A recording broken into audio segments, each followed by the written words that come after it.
arestado ang dalawang individual matapos mahuli sa isang routine checkpoint ng Burgos Police Station dahil sa paglabag sa Presidential Decree 533 o Anti-Cattle Rustling Law alas 6:30 ng gabi noong March 21. Sa panayam ng Bomb Radyo Kawayan kay Police Major Fernando Malilin, Chief of Police ng Burgos Police Station, sinabi niya na naaresto ang mga sospek habang nagsasagawa ng checkpoint operation ng kanilang mga tauhan sa Barangay San Antonio. Anya, pinara ng pulisya ang isang puting Hyundai utility vehicle dahil sa napansin na hindi nakasuot ng seatbelt ang tsuper at pasahero. Sa isinagawang inspeksyon, nadiskubre ang dalawang baka sa loob ng sasakyan, isang babaeng baka na tinatayang nasa 10 taong gulang at isang lalaking baka na tinatayang 1 taong gulang na kapwa walang marka o anumang patunay na pagmamayari. Kinilala ang mga naarestong suspects alias na Nelson, 43 years old, magsasaka at na Nestor, 40-year-old, kapwa residente ng Barangay Villa Paz, Nagilian, Isabela. Ayon sa mga suspect, binili umano nila ang mga baka sa Barangay Balukbok, Quezon mula sa isang alias sa Elong at kanilang ibiniyahe patungong Nagilian. Ngayon pa man, ang tanging naipakita lamang nila ay isang barangay certification na ayon sa pulisya ay hindi sapat na dokumento para sa legal na pagbili at pagbibiyahe ng large cattle. Dagdag pa ng hepe, agad nagsagawa ang kanilang hanay ng verifikasyon at nakipag-ugnayan sa Quezon Police Station Ninggil sa pinagmulan ng mga baka.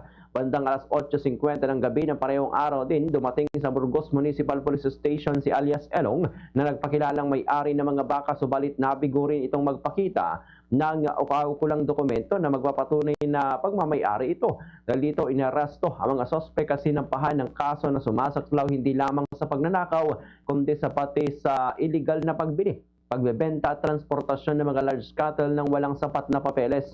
Ipinaliwanag pa ni Police Major Malilin na mahalagang may kompletong dokumento ang sino mang bibili o magbibiyahe ng mga alagang hayop, kabilang ang permit to buy and sell, clearance for shipment mula sa Department of Agriculture at iba pang kaukulang papeles.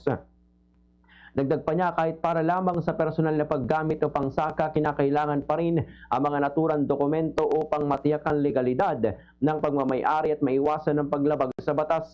Ayon sa opisyal, bihira lamang ang ganitong insidente sa kanilang lugar dahil sa karamihan sa mga nagbibiyahe ng hayop ay may sapat na papeles at pinaniniwala ang dumaan lamang sa Burgos sa mga suspect dahil sa patungo ang mga ito sa Nagilian. Ganito ang bahagi ng pahayag ni Police Major Fernando Malilin. Ito bandang alas 6:30 kagabi habang nagsasagawa tayo ng routine checkpoint ng ating mga tauhan at ito nga, pinara nila itong isang puting Hyundai utility vehicle at matapos na napansin na wala siyang seatbelt at hindi naka-seatbelt ang driver at pasahero nito, Bumukerbin, ay sinagawa yung pagsisiyasat, yung violation nila at napansin natin na merong dalawang sakay na dalawang baka, Bumbukerbin, na tinatayang 10 taon gulang.